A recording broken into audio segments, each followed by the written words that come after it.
Mais je vais prendre la parole pour commencer, pour émettre des hypothèses.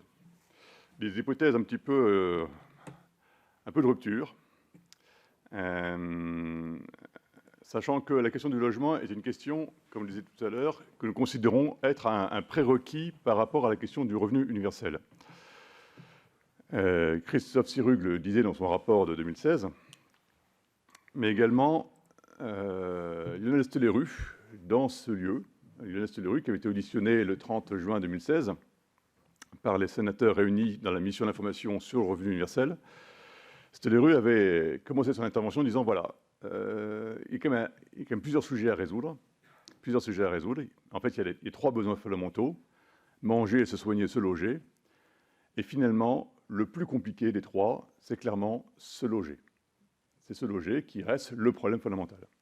Donc, Lionel Stelleru, nous étions en relation 2 dernières années de sa vie, et donc on se parlait régulièrement, et c'est vrai qu'on parlait souvent du logement. On en parlait souvent parce que c'est un sujet sur lequel nous ne voyions pas de vision que nous pourrions promouvoir. Autant sur le revenu universel, les travaux des uns des autres étaient assez convergents. Je vois François Bourguignon qui a écrit là-dessus il y a de nombreuses années, Stelleru aussi. Enfin bon, tous ces écrits-là sont assez convergents, on va le voir cet après-midi. Sur le logement, non, on ne voyait pas vraiment de choses très claires. Et aujourd'hui, c'est la première fois que nous proposons quelque chose sur le logement. Nous nous lançons. Alors, je ne sais pas si je dois vous demander votre indulgence, mais en tout cas, je vous demande votre feedback. Parce que ça sera intéressant pour nous de voir un peu ce que vous pensez de tout ça et voir si ça a vraiment du sens.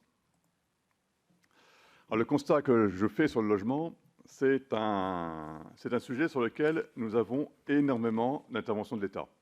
Bon, on l'a vu tout à l'heure sur la politique familiale, il y a beaucoup de choses aussi. Sur le logement, ça part aussi dans tous les sens. Tout ce qui est listé ici a du sens. Je ne suis pas là pour dire que tel mécanisme plutôt qu'un autre n'est pas pertinent. Non, tout a un sens, mais néanmoins, tout ceci génère des effets pervers. Stelleru faisait remarquer que les aides au logement, forcément, incitent les propriétaires à augmenter leur loyer, entre autres, mais les effets pervers sont nombreux. L'environnement financier fait monter les prix. Les aides diverses et variées représentent toujours des effets d'aubaine. Qu'on soit propriétaire occupant ou propriétaire bailleur, le loyer qu'on perçoit est prélevé. Il y a des impôts dessus. Donc tous ces différents effets ont globalement des effets pervers. Et on peut effectivement s'interroger globalement sur la pertinence de tout cet ensemble. Alors, pour avancer, ce qu'on peut se dire déjà, c'est qu'il y a plusieurs objectifs. Et peut-être qu'une chose intéressante consisterait par commencer par hiérarchiser les objectifs de la politique du logement. Hiérarchiser. Voilà, qu'est-ce qui est premier? Qu'est-ce qui est premier? Alors là, je me lance, je suis sans filet, c'est la première fois que je présente ça, donc c'est vraiment sans filet. Je dirais que la première priorité, c'est de loger tout le monde. Bon. On peut me dire que c'est pas vrai, mais j'attends les contradictions. Il y aura une session de questions et de réponses à la fin, on verra. En tout cas, moi je dis, la première chose, c'est que tout le monde se loge. Je dis ensuite que le deuxième objectif, c'est que les solutions de logement soient fluides, que les gens ne soient pas prisonniers dans leur logement à vie, qu'ils puissent bouger sans que ce soit quelque chose d'une complexité insurmontable, ce qui est un peu le cas aujourd'hui. Troisième élément, c'est que chacun participe à son logement en fonction de ses moyens. Quelqu'un qui a des moyens importants, il va payer éventuellement quelque chose de très, très beau, magnifique, il sera heureux de payer pour ça, très bien. Mais quelqu'un qui a peu de moyens, qui participe à hauteur de ses moyens. Ça paraît évident, mais c'est un critère important. Le quatrième, qui est plus collectif, c'est éviter la ghettoisation. Nous sommes tous sensibles à ça, nous voyons tous notre France qui se fragmente avec des territoires qui sont de plus en plus typés. Moi, de mon quartier à Versailles, voilà, on est tous pareils.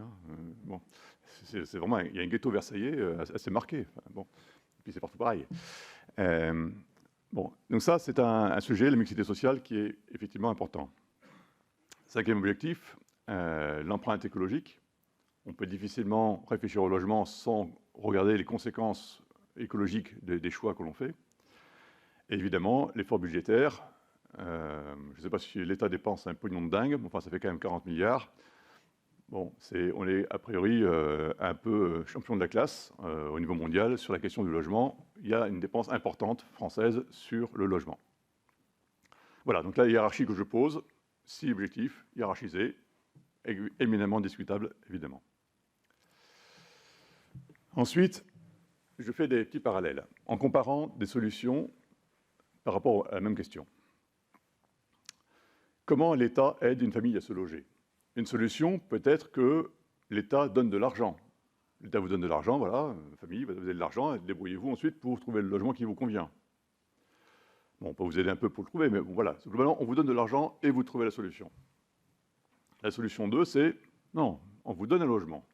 Par contre, vous allez payer pour votre logement. Mais vous allez payer en fonction de vos capacités financières. On peut dire qu'économiquement, ça peut être à peu près la même chose. À peu près. Ajusté, évidemment. Mais le schéma est radicalement différent. D'un côté, on vous donne de l'argent, de l'autre côté, on vous donne un logement. Ma préférence, après avoir regardé un peu la chose, c'est de dire qu'il faut donner aux gens un logement. Parce que dans mon premier principe, il faut loger les gens, donc c'est un logement dont ils ont besoin. Ce n'est pas de l'argent, c'est un logement. Bon. Deuxième question, c'est la question des propriétaires. Les propriétaires qui habitent chez eux ou les propriétaires qui logent des gens chez eux. Donc les propriétaires occupants et les propriétaires bailleurs. Aujourd'hui, quand on est propriétaire bailleur, on reçoit un loyer, et ce loyer, il est imposé. Prélèvements sociaux, 17,2, impôt sur le revenu. Bon. Donc on paye de l'argent, on paye de l'impôt sur les loyers qu'on perçoit. Mais par contre, quand on habite chez soi, on ne paye pas d'impôt sur le fait qu'on habite. On ne se paye pas un loyer à soi-même. Il y a un débat récurrent, depuis toujours, qui est de dire qu'il faudrait que les propriétaires soient imposés sur le loyer fictif qu'ils se versent à eux-mêmes. En habitant chez soi, c'est comme si on se versait un loyer à soi-même propriétaire. Poche droite, poche gauche. La Suisse fait ça. La Suisse fait ça depuis très longtemps. La France a fait ça jusqu'en 1965. Elle ne le fait plus. Donc cette logique qui consiste à vouloir remettre une cohérence entre ce prélèvement fiscal qui est fait sur les propriétaires qui mettent en location et les propriétaires qui habitent eux-mêmes, voilà, cette solution fiscale d'imposer les loyers fictifs est régulièrement en débat, ça revient très régulièrement, et je propose une solution 2. La solution 2, c'est de dire, plutôt que de faire payer les propriétaires occupants et bailleurs, je fais payer aucun des deux. Je dis, OK, finalement, on arrête de taxer les loyers. C'est encore plus radical, aucun des deux ne paye. Par contre, comme il faut comme des ressources pour un tas de bonnes raisons, on va taxer autre chose. On va taxer quoi? La propriété immobilière. Vous voyez le parallèle entre les deux? C'est un choix entre deux approches. Alain Tranois va détailler ça beaucoup mieux que moi, et avec sa manière de faire, qui sera beaucoup plus précise. Mais là, j'introduis le sujet. Troisième volet, on s'inquiétait aussi du fait que l'État cherche à dynamiser le marché du logement. L'État a envie qu'il y ait plus de construction de logements, 500 000 constructions par an. Bon. Et pour cela, l'État incite fiscalement. Là, si vous construisez, on va réduire vos impôts. Bon, il y a un tas de mécanismes. Et par ailleurs, une fois que vous êtes propriétaire, on va vous taxer sur vos détentions, on va vous taxer sur les loyers, on va vous taxer sur la transmission, on va vous taxer si vous vendez, si vous achetez, si vous donnez, enfin on vous taxe tout le temps, quoi. Peut-être qu'une autre option consistera à dire, bon, on arrête de vous taxer et on arrête de vous aider. Vous investissez quand ça a un sens économique pour vous, vraiment. Vous investissez. Mais par contre, quand vous avez un bien, vous êtes propriétaire d'un bien, là, on va prélever, c'est une certaine légitimité à ça, on va prélever sur votre détention. Mais le reste, on arrête. On ne taxe plus. Troisième choix. Bon. En fait, ça, c'est un peu les questions que je pose. Et derrière, j'ai fini par élaborer une sorte de solution, avec un premier volet fiscal, qui est celui d'Alain Tranois, qui est une sorte d'impôt sur le capital immobilier, où là, on dit, il existe 8 mécanismes fiscaux actuellement sur le logement. Taxe d'habitation, taxe foncière, contribution foncière des entreprises, IFI, enfin, tous ces mécanismes-là ont tous des effets pervers. À chaque fois, on est contraint par rapport à ça. Et donc, l'idée, c'est de les supprimer tous. C'est un peu comme avec les allocations familiales. Voilà, les 57 mécanismes, paf, là, on n'en supprime que 8, mais c'est déjà important. On supprime ces 8-là et on met en place un impôt unique, alors ici qu'on appelle l'impôt sur le capital immobilier, ICI, on sent un peu le côté local de la chose, qui serait de 1 millième de la valeur du bien immobilier tous les mois. 0,1% chaque mois. Quelqu'un qui a une maison qui vaut 1 million sur le marché, il paierait 1 000 € tous les mois pour sa maison. Et ensuite, il y habite, il la loue à qui il veut, il la donne à qui il veut, il la vend à qui il veut, 0 impôt. C'est un peu une révolution. Bon. Le deuxième volet qu'on présente ici, c'est un service universel du logement. Elle a 10 ans, aujourd'hui nous avons des aides financières, on vous donne des aides, on vous aide. Bon. Il dit ok, faisons autre chose. On va prendre un niveau au-dessus. On va dire, il faut loger les gens. Donc, le plus simple, c'est que quand les gens demandent à être logés, on les loge. C'est comme le revenu universel, c'est d'une simplicité redoutable.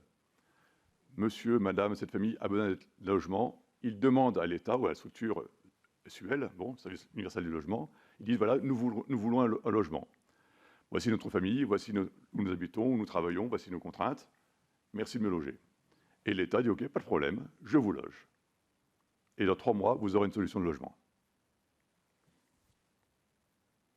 C'est magique. C'est magique. Je ne sais pas si Emmanuel Demerck sera d'accord avec ça, mais peut-être. Voilà. Donc là, on présente ça. Par contre, il y a un petit alinéa. Le petit alinéa est en bas. C'est qu'une famille qui est logée par ce système-là, elle contribue. Elle contribue à hauteur de ses revenus, de 1/4 de ses revenus. Disant, voilà, vous êtes logé par le système SUL, vous allez payer 25% de vos revenus. Quels que soient vos revenus. Vous avez peu de revenus, vous n'avez que le RSA, on va vous prendre 1/4 de votre RSA pour vous loger. Vous avez un très haut revenu, on va prendre 1/4 de votre revenu. Évidemment, les plus riches ont peut-être tendance à vouloir habiter ailleurs. Très bien. Mais les plus démunis, ils disent, tiens, je vais aller au SUL, je mets dans la balance 1/4 de mes revenus et je suis logé. J'ai une garantie de l'État que je vous loge pour 1/4 de vos revenus. Évidemment, il y a d'autres alinéas, bien entendu. Il faut respecter les règles, enfin, il y a plein de choses. Le mécanisme d'ensemble. Alors, de manière un peu graphique, ça met en relation tous les acteurs. Les acteurs, donc sur la gauche du schéma, vous avez les acteurs qui sont des offreurs de logement, ceux qui possèdent des logements. Et sur la droite, vous avez les demandeurs de logement. Ceux qui possèdent, vous avez plusieurs catégories. Vous avez les organismes HLM, bien entendu, les associations qui ont des solutions également d'hébergement, les propriétaires privés, et tous ces gens-là disent, voilà, nous avons des logements que nous mettons à disposition du SUL. Et nous les mettons à disposition moyennant un prix qui va être négocié entre le propriétaire et le SUL. Et là, j'ai mis un petit détail, j'ai mis mise en concurrence. C'est que si un HLM dit, tiens, moi, je vous propose une solution à, je dis n'importe quoi, 500 €, et qu'un propriétaire privé dit, tiens, moi, je peux vous offrir quelque chose à 400 €, le SUL le prend sur les 400 €. C'est une mise en concurrence réelle de tous les acteurs. Et de l'autre côté, du côté donc, des demandeurs, il y a également un choix qui est de dire, voilà, je vais soit demander au SUL, m'adresser directement au privé, soit acheter, hériter, si c'est le cas, ainsi de suite. Donc chacun est libre. Mais on a un prestataire, un gros prestataire, l'État, qui du coup pèse un poids énorme sur le marché et qui du coup peut avoir un impact sur le marché à la baisse. À la baisse. Parce que l'acteur en question, il met en concurrence les fournisseurs et peut donc décider de choisir le mieux offrant au prix le plus ajusté. Bien entendu, il faut des hébergements d'urgence. C'est 3 mois, c'est quand même 3 mois, il faut se loger. Voilà, donc là, c'est un peu le panorama global. J'ai modélisé cette chose-là avec une microsimulation qui montre que le choix rationnel des acteurs entre se loger par ses propres moyens ou se loger par le SUL, ça dépend du prix. Donc vous avez une droite avec une pente à 25% qui fait que si j'ai des ressources élevées, j'aurai tendance à aller sur le marché libre. Si j'ai des ressources plus faibles, j'irai plutôt vers le SUL. Mais selon les cas, ça peut éventuellement être un peu variable. Et on voit ici en rouge une courbe qui montre que les 4 premiers déciles, naturellement, iraient plutôt vers le SUL, et les déciles suivants iraient plutôt vers le marché libre. Voilà un peu les aspects que je pose en introduction pour lancer le débat.